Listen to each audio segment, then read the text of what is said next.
Welcome to Shubh business ideas. मैं विकास। आज हम लोग ड्राई फ्रूट का बिजनेस कैसे कर सकते हैं इसके बारे में डिटेल बात करेंगे।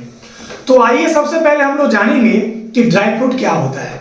तो ड्राई फ्रूट में जो मेन मटेरियल होता है वो है काजू, किशमिश, मखाना, अखरोट, बादाम, अंजीर और बहुत सारा होता है जो मेन था इसका हम लोगों ने नाम लिया।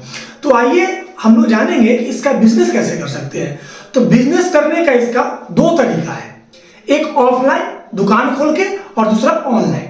अब सबसे पहले हम लोग जानेंगे ऑफलाइन में क्या कर सकते हैं। ऑफलाइन में क्या होता है कि हम लोगों को दुकान खोलना होता है। दुकान में क्या प्रॉब्लम है, अभी के समय में जमाना ऑनलाइन होते जा रहा है तो उसके लिए थोड़ा सा दुकान का बिक्री भी कम गया और दूसरा दुकान का रेंट भी बहुत हाई है और उससे बिजनेस को आप स्केल नहीं कर सकते हैं, क्योंकि दुकान से आप 1 किलोमीटर, 2 किलोमीटर, 5 किलोमीटर तक ही आप सप्लाई दे सकते हैं। इसके चलते अभी जो जमाना है, जो अभी का समय चल रहा है, उसके हिसाब से ऑनलाइन ही बिजनेस करना ज़्यादा अच्छा है।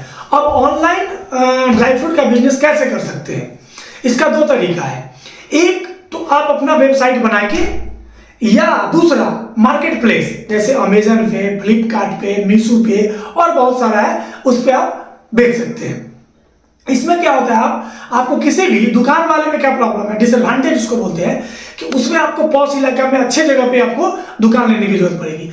इसमें क्या है कि आप इंडिया के किसी भी कोने से या अपने घर पे बैठे आप पूरे इंडिया में अपने बिजनेस को स्केल कर सकते हैं। अब इसमें हम लोग वो स्टेप बाय स्टेप बात करेंगे कि क्या क्या एक से लेकर लास्ट तक क्या प्रोसेस है, जिससे कि हम इसको ज्यादा स्केल कर सकते हैं और ज्यादा अच्छा हम मार्केट पकड़ सकते हैं। तो सबसे पहले आपको मार्केट रिसर्च करने की जरूरत है कि आपको ड्राई फ्रूट सस्ता आप कहां से ला सकते हैं। तो ये डिपेंड करता है कि आपके पास कितना पैसा है।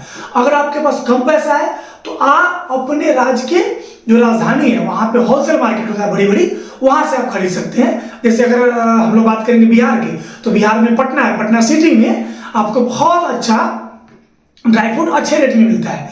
लेकिन अगर उससे ज्यादा आपके पास पैसा है तो आप दिल्ली में चांदनी चौक खड़ी बावली जगह है जहां पे पूरे इंडिया के हिसाब से एक अच्छे रेट में और अच्छे क्वालिटी का, हर जगह क्वालिटी का आपको ड्राई फ्रूट मिलता है। तीसरा बात करेंगे कि जहां जिसका उत्पादन ज्यादा होता है, जैसे एग्जांपल से हम लोग समझेंगे काजू है, तो काजू महाराष्ट्र में बहुत ज्यादा होता है तो महाराष्ट्र में सस्ता मिलेगा।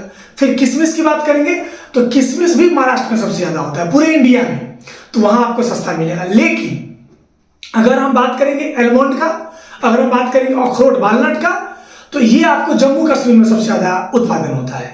लेकिन अगर बात करेंगे मखाना का तो ये बिहार में होता है। बिहार में बहुत सारा जिला में होता है, दरभंगा में होता है, पूर्णिया में होता है, लेकिन वहां से आपको बल्क में लेना पड़ेगा क्योंकि बहुत कम मटेरियल आप नहीं ले सकते हैं।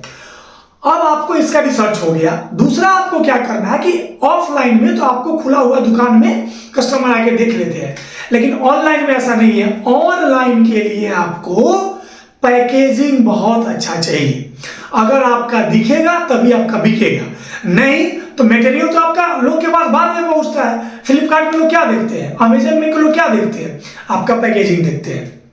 अब आपको क्या करना है कि दूसरे से डिफरेंट और बहुत अच्छा पैकेजिंग करना है। पैकेजिंग भी अब बहुत तरीका का हो गया, पहले की तरह नहीं कि ट्रांसपेरेंट में कर देंगे तो आपका चलेगा। अब आपको क्या करना है कि एक तो आप सिंपल पैकेजिंग कर सकते हैं जो 200 ग्राम का, 500 ग्राम का, 1 केजी का।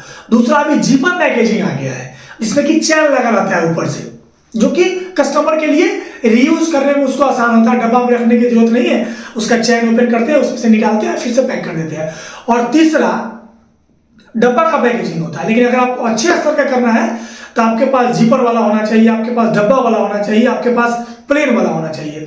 इसके लिए आपको बहुत अच्छे रोटोग्राफियर प्रिंटिंग से आप उसको डिजाइन करवाइए, अच्छा से अच्छा कलर डालिए, बहुत सारा मैट फिनिशिंग होता है वो करवाइए, मार्केट से थोड़ा डिफरेंट करिए पैकेजिंग, क्योंकि पैकेजिंग ही दिखता है, थोड़ा महंगा रहेगा आपका बिक जाएगा। तो आपको अच्छे से अच्छे डिजाइनर से इसको डिजाइन करवाना है, अच्छा से अच्छा कलर डलवाना है और उसको आप इसको पैकेजिंग करना है। लेकिन आपको एक बात का ध्यान रखना है कि जितना सस्ता पैकेजिंग लगता है उतना सस्ता होता नहीं है। एक सिलेंडर, एक डिजाइन के, जैसे काजू का आपको बनाना है तो एक काजू का अगर आप 500 ग्राम का पैक बनाते हैं तो उसके खाली सिलेंडर बनाने का कॉस्टिंग 30 से 50 हजार रुपये आता है। 250 kg से कम आप प्रिंटिंग नहीं करा सकते हैं। 200 से 300 रुपये बीच का इसका प्रिंटिंग होता है। तो यानी कि आपको इसमें अच्छा खासा खर्चा होता है। फिर आप बॉक्स वाला भी करा सकते हैं, वो भी अब बहुत चल रहा है। तो ये पैकेजिंग आपको अच्छा खर्चा लगता है इसमें, इसका हमेशा ध्यान रखना चाहिए। दूसरा, अगर आपका पैकेजिंग का मटेरियल आपका तैयार हो गया तो अब आपको रॉ मटेरियल खरीद के लाना है। जितना आपके पास क्षमता है उस हिसाब से अपने सिटी से, दिल्ली से या जहां से मैन्युफैक्चरिंग होता है वहां से आप अपने घर पे लेके आइए, या जहां से आपको पैकेजिंग करना है वहां पे आप अपना मैन पावर रख के उसमें से अगर कोई गंदगी है, कोई खराब पीस है, जैसे काजू है, अब इतना एक आध पीस खराब उसमें निकल गया, किसमिस से कुछ निकल गया खराब, या कोई स्टोन हो गया, या कुछ भी हो गया, पत्थर छोटा सा हो गया, सबको आपको छटवाना है, उसको फ्रेश करवाना है और फ्रेश करा के आपको उसका पैकेजिंग करना है। आप ऑटोमेटिक मशीन से पैकिंग कर सकते हैं, मैनुअल से पैकिंग कर सकते हैं। ऑटोमेटिक भी बहुत महंगा इसमें नहीं होता है। तो इससे क्या हुआ कि एक प्रोसेस हो गया कि आप खरीद के लाए, अच्छे जगह से पैकेजिंग किए और इसको आप पैकेट बना लिए। अब इसको क्या करना है आपको कि आप अपना वेबसाइट बना लीजिए। वेबसाइट अपना बनाने में आपको धीरे धीरे स्केल होगा, लेकिन शुरू से ही आप अमेजन पे और फ्लिपकार्ट पे इसको आप अपना प्रोडक्ट को इनलिस्ट कर सकते हैं। इनलिस्ट करने के लिए आपको क्या क्या चाहिए? इसको इनलिस्ट करने के लिए सबसे पहले जीएसटी चाहिए। जीएसटी के बिना आप नहीं कर सकते। जीएसटी बनाना कोई कॉस्टली नहीं होता है, 1000 से 1500 रुपये का चीज होता है, ये बहुत आसानी से बन जाता है। दूसरा डॉक्यूमेंट क्या चाहिए? फसाई लाइसेंस। इसमें जो फूड का जो लाइसेंस होता है वो अनिवार्य है, क्योंकि ये फूड रिलेटेड वर्क है, इसमें आपको 1 से 2 महीने लगता है।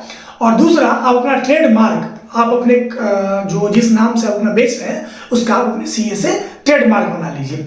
ये 3 इंपॉर्टेंट चीजें ये आपको करना ही है। इसमें से कम आपको जीएसटी और फसाई, तो ये तो आपको स्टार्टिंग में चाहिए ही चाहिए, तभी आप मार्केट प्लेस पे बेच सकते हैं। दूसरा, आप अपना वेबसाइट बना लीजिए एक साइड से और ऐप बना लीजिए। ऐप में भी ज्यादा खर्चा नहीं होता है, तो आप इसको बना लीजिए और धीरे धीरे आप इसके अलावा भी ऑनलाइन का एक स्कोप है इंस्टाग्राम पे। इंस्टाग्राम के थ्रू भी आप अपना प्रचार करा के, ऐड रन करा के, और उससे भी आपका सेल अच्छा जनरेट होता है। इससे क्या होगा, आपके पास जैसे ही आपके पास ऑर्डर आएगा, आपके पास फ्लिपकार्ट अमेजन वाले पहुंचते हैं, उनको आप पैकेजिंग करके दे दीजिए और वो माल पूरे पैन इंडिया में डिलीवर हो जाता है। इसमें क्या है कि धीरे धीरे धीरे धीरे बहुत ज्यादा स्केल होगा। जैसे ही आपका क्वालिटी अच्छा होगा, आपका स्केल बढ़ते जाएगा। अभी के हिसाब से जो समय चल रहा है उसमें ऑफलाइन से बहुत बेहतर है ऑनलाइन करना, इसीलिए कि इसमें आसानी भी है। लेकिन अगर आप ढंग का अगर बिजनेस करना चाहते हैं तो आपको 1 लाख, 2 लाख, 4 लाख में पॉसिबल नहीं है। आप अगर इसमें भी 15 से 20 लाख रुपए अगर आप लगाना चाहते हैं, क्योंकि आपका 8 से 10 लाख रुपया तो सिर्फ पैकेजिंग मटेरियल में और पैकेजिंग का इक्विपमेंट में लग जाएगा। 8 से 10 लाख से कम का अगर रॉ मटेरियल आप रखते हैं तो आप सरवाइव नहीं कर पाएंगे। ये हवाई बातें नहीं है कि आप 1 लाख, 2 लाख रुपया से कर लेंगे, ये सब समय केवल कहने के लिए होता है। तो अब हम लोग सारा प्रोसीजर बात किए, इसका बहुत अच्छा स्कोप है और बहुत ही अच्छा मार्जिन है। आप आसानी से, अगर आपका प्रोडक्ट अच्छा है, आपका क्वालिटी अच्छा है, आप अगर इसको सही से इसका मार्केटिंग करते हैं तो इसमें बहुत ही अच्छा इनकम है। तो इसीलिए अगर इस बिजनेस को करने में आपको कहीं कोई दिक्कत हो तो आप हमारे व्हाट्सएप नंबर पे संपर्क कर सकते हैं। Please like, subscribe. Thank you.